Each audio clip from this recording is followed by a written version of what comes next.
इसमें परिस्थिति का स्वीकार भाव करना, क्योंकि कई बार ये होता है कि परिस्थिति हमारे लिए अनुकूल नहीं रहती है और इसकी वजह से हमारे साथ में संघर्ष और घर्षण होते रहते हैं। मैंने ये भी देखा है कि मैं जैन धर्म का विश्लेषण बाद में करने वाला था, मगर आपने चालू कर दिया अनेकांतवाद से, तो मैंने बोला कि चलो अभी मैं मिक्स कर लूँ।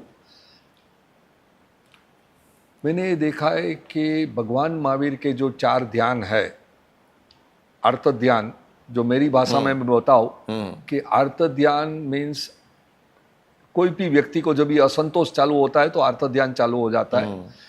उस असंतोष जब भी संघर्ष और घर्षण में परिणित होता है तब रौद्र ध्यान होता है, और उसके बाद में धर्म ध्यान यानी कि परिस्थिति का स्वीकार भाव, और शुक्ल ध्यान मीन्स परिस्थिति पे संपूर्ण प्रभुत्व ले लेना।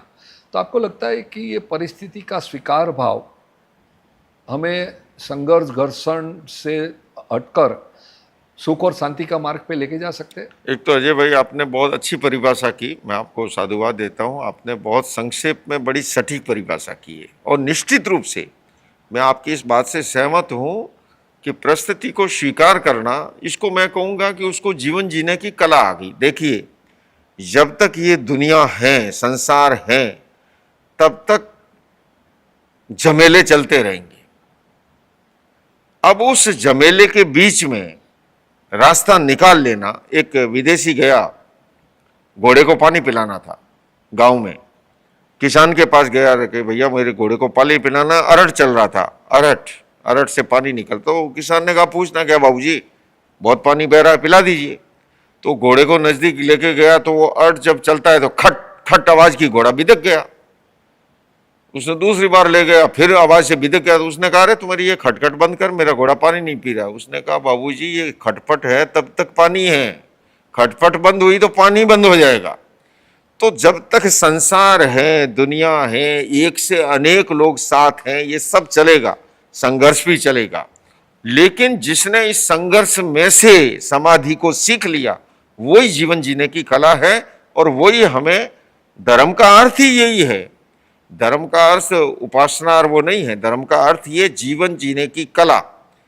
आपने अभी जैन दर्शन की बात की, मैं तो जैनिज्म के लिए कहता हूँ ये वे ऑफ लाइफ है, जीवन जीने की कला है।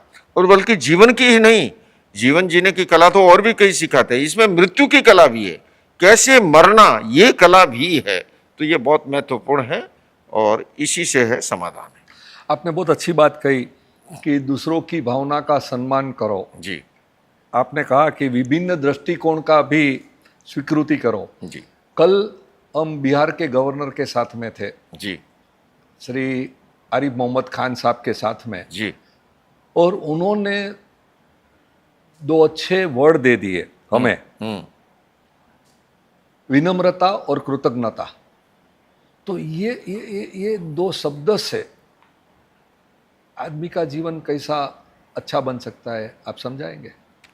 बिल्कुल। देखिए, उन्होंने 2 शब्द दिए, वो एक्चुअल में जिनका आपने जिक्र किया, बिहार के जो राज्यपाल हैं, वो बहुत बड़े स्कॉलर हैं, और वो भले ही इस्लाम परंपरा से आते हैं, लेकिन जितना उन्होंने जैनिज्म को पढ़ा है, मुझे पता है, मेरा निकट का परिचय होने के नाते, तो जैन आगम में ठाणंग सूत्र में महावीर ने कहा है कि कृतज्ञता से बड़ा कोई धर्म नहीं है, और कृतज्ञता से बड़ा कोई पाप नहीं है।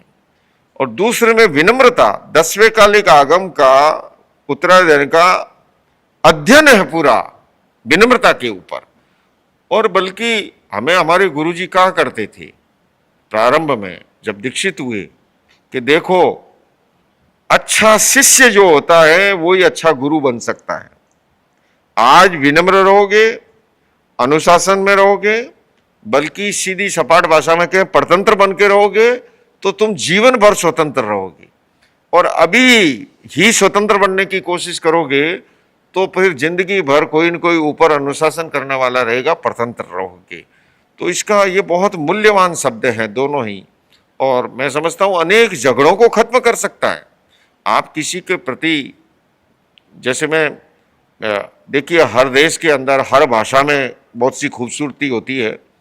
अंग्रेजी भाषा की एक ये बात है कि थैंक यू बोलना, है ना, और लेट गो करना, तो बहुत सी चीजें जो है हमें सॉरी बोल देना, सॉरी बोल देना, है ना। तो सॉरी, अब सॉरी की ताकत उन्होंने कहाँ से पकड़ी मुझे नहीं पता है, लेकिन सॉरी की ताकत 2600 वर्ष पूर्व महावीर ने, जो मिच्छामी दुक्कडम है, और यहाँ तो अनिवार्य शर्त है। जैनों में सबसे बड़ा आकर्षण क्या है अजय जी? मोक्ष का, निर्वाण का, मुक्ति का। आपको पता है वो कहते हैं वीतराग बनना है तो उसी दिन अकाउंट्स क्लोज करना होगा। मैं शॉर्ट में कर रहा हूं।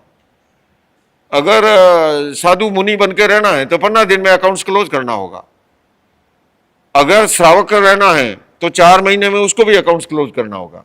और 12 महीना संवत्सरी आके भी चली जाए और उसको नहीं मिटाए मन मालिन्य को, तो सम्यक्त्व ही खतरे में पड़ जाएगा। तो इसलिए ये बहुत ही महत्वपूर्ण है फॉरगिवनेस।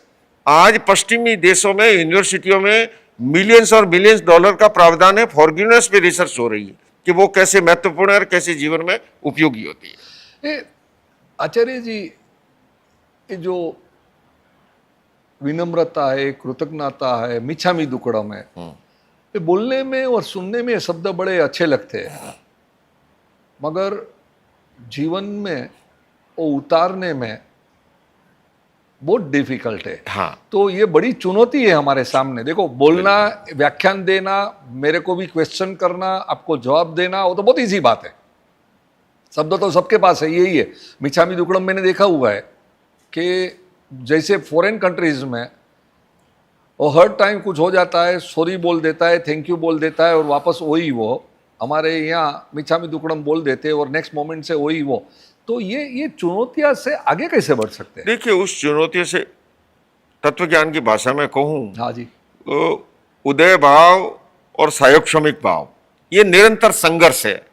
बल्कि मैं सरल शब्दों में कहूँ, अच्छाई और बुराई का संघर्ष हर युग में रहा है और हमेशा रहेगा, मिटेगा नहीं। लेकिन पुरुषार्थ जो है निरंतर अगर रहेगा, बचपन में आपने भी पढ़ा होगा, मैंने भी पढ़ा है, करत करत अभ्यास के जड़मती होत सुजान, रसरी आवत जात के सिल पर पड़त निशान।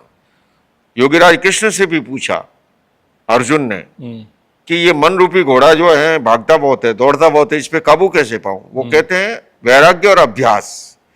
तो निरंतर अभ्यास करने से, एक दिन में नहीं। अभी आपने ये भी कहा था कि ये सब सुनने में बड़े खूबसूरत लगते हैं, तो आप बताओ, सुनने में जो इतना खूबसूरत लगता है, तो जब आचरण में आ जाएगा तो वो कितना और हमारी दुनिया को खूबसूरत कर देगा। कठिन है, मानता हूं, कठिन है, क्योंकि आचरण कठिन है।